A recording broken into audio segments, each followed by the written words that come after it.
Selamat malam, yang terhormat Bapak Adi Mursalin SEMM. Saya Atrino Mulyadi, mahasiswa dari kelas Manajemen A2 Pagi, NIM 1810416651, semester 5. Pada kesempatan kali ini saya akan menjawab tugas UAS atau tugas take home yang Bapak berikan. Langsung saja saya akan jawab dari bagian A. Yang pertama, berapa kali Anda hadir dalam kuliah? Kenapa Anda harus hadir dalam kuliah perilaku konsumen? Jawaban saya, dalam pertemuan mata kuliah perilaku konsumen ini yang dilaksanakan secara online, dalam setiap pertemuan terhitung total seluruh pertemuan ada 14 pertemuan jika digabungkan dengan pertemuan awal semester sampai akhir semester ini. Nah, dari seluruh pertemuan tersebut, saya Atrino Mulyadi selalu hadir dan ada dalam absensi dalam pertemuan tersebut.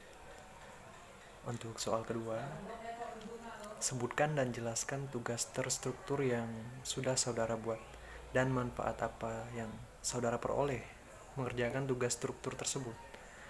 Jawaban saya, tugas struktur yang diberikan sudah saya kerjakan semua. Salah satunya tugas struktur mencari proses keputusan pembelian dan faktor yang mempengaruhi pembelian saat membeli sebuah produk. Nah, manfaat dari tugas struktur tersebut, saya dapat jadi paham dan mengerti apa sih proses keputusan pembelian itu dan apa saja faktor-faktor yang mempengaruhi pembelian dalam sebuah produk. Langsung saja untuk nomor 3, manfaat apa yang saudara peroleh mempelajari perilaku konsumen melalui Google Classroom.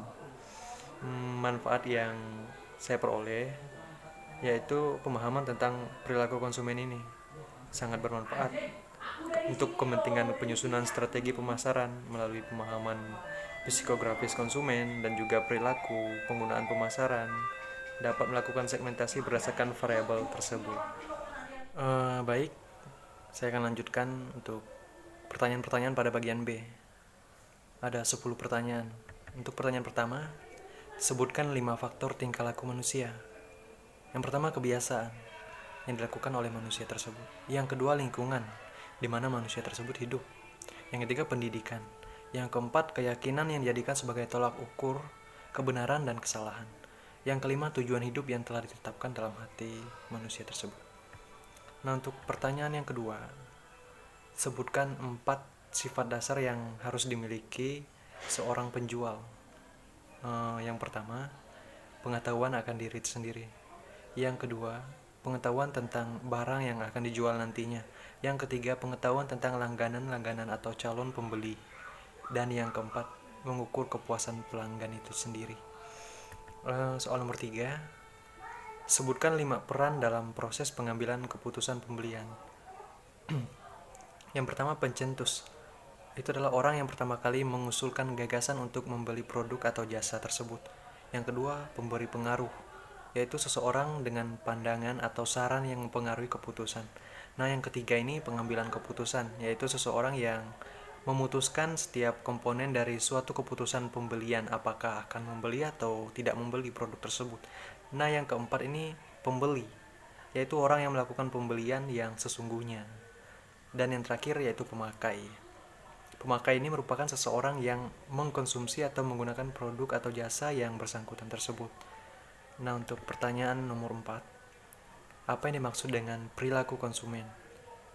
Perilaku konsumen adalah perilaku yang ditunjukkan konsumen dalam memilih dan memutuskan beberapa alternatif produk barang dan jasa untuk selanjutnya dibeli atau dimiliki. Untuk pertanyaan nomor 5, apa yang dimaksud dengan faktor kebudayaan sebagai hal yang mempengaruhi perilaku konsumen? Jawaban saya di sini, faktor kebudayaan yang mempengaruhi perilaku konsumen ini terdiri dari kultur, subkultur, dan kelas sosial. Faktor-faktor budaya mempunyai pengaruh yang paling luas dan mendalam terhadap perilaku konsumen ini. Nah, karena seseorang cenderung akan mengikuti budaya di daerah tempat tinggalnya sendiri dibandingkan dengan tempat tinggal yang baru. Nah, untuk pertanyaan yang keenam ini, sebutkan 4 faktor yang mempengaruhi perilaku konsumen. Yang pertama, faktor budaya. Yang kedua, faktor sosial. Ketiga, faktor pribadi. Dan yang keempat, faktor psikologis. Nah, yang ketujuh, Apa yang dimaksud dengan tipe pelanggan piknis dan bagaimana cara menghadapinya? Eh, Bentuk tubuh konsumen tipe piknis antara lain berbentuk badan bulat, agak pendek dan wajahnya bulat lebar. Pelanggan atau konsumen ini pada umumnya atau pada biasanya bersifat ramah, tenang, suka berbicara, dan juga humor. Nah, cara menghadapinya yaitu perhatikan moodnya dan usahakan bilang jika mereka menghendaki. Yang kedua yaitu lakukan percakapan yang menarik. Yang ketiga, jangan terlibat perdebatan dengan mereka. Yang keempat ini, tidak terlalu mengambil hati dengan apa yang mereka ucapkan. Dan yang kelima, bagi yang pendiam sebaiknya beri perhatian yang ekstra. Untuk pertanyaan ke-8, apa yang dimaksud dengan tipe pelanggan atletis dan bagaimana cara menghadapinya? Jawaban saya, pelanggan yang atletis ini adalah bentuk badannya itu kokoh, pundak tampak lebar, pinggul berisi, anggota badan cukup panjang, badan berotot dan kekar, wajah bulat tidak lonjong, karakternya energik namun berpenampilan kalem, jarang humor, kaku dan lekas tidak percaya. Nah, cara menghadapinya itu hindari debat kasir. Yang kedua, beri kesan mereka pribadi yang cerdas. Yang ketiga, bersabar dan tidak terburu-buru.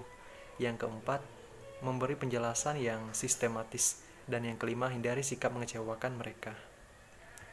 Untuk pertanyaan ke-9, apa yang dimaksud dengan tipe pelanggan analitis dan bagaimana cara menghadapinya? Tipe ini cenderung sangat detail, terutama pada masalah angka, detail pada spesifikasi produk yang kita sendiri jual. Misalnya sebagai seorang penjual, tenaga penjual, maka saat Anda sedang menghadapi calon pembeli dengan tipe analitis ini, yang perlu Anda segera lakukan atau presentasikan adalah hal-hal yang bersifat spesifik dari produk yang Anda jual tadi, atau misalnya seperti cara kerja produk, jasa, harganya, manfaatnya, pelayanannya, sesudah pembelian, dan lain-lain sebagainya. Nah, untuk pertanyaan ke-10 atau pertanyaan terakhir pada bagian B ini, sebutkan 3 ciri pelanggan lanjut usia dan bagaimana sih cara menghadapinya.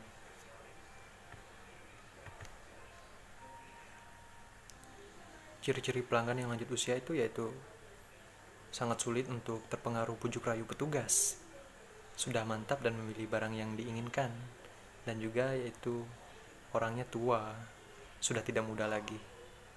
Nah, cara menghadapinya ini biasanya kita harus cenderung bersikap ramah dan sopan terhadap mereka, ajak mengobrol, berbicara dengan baik dan santun, karena pelanggan yang lanjut usia ini cenderung ingin berlama-lama dan ngobrol dulu dengan petugas atau penjual yang bersangkutan dengan dia. Biasanya juga pelanggan yang lanjut usia ini bersikap ramah dan ngomong pada petugas yang masih muda-muda juga, seringkali menanyakan barang-barang yang sudah ketinggalan zaman juga. Seperti itu. Mungkin sekian 10 pertanyaan pada bagian B ini sudah saya jawab semua. Bagian A juga sudah saya jawab semua. Mungkin hanya ini semua jawaban dari saya pada UAS kali ini. Selamat malam. Terima kasih atas partisipasi teman-teman semuanya. Dadah.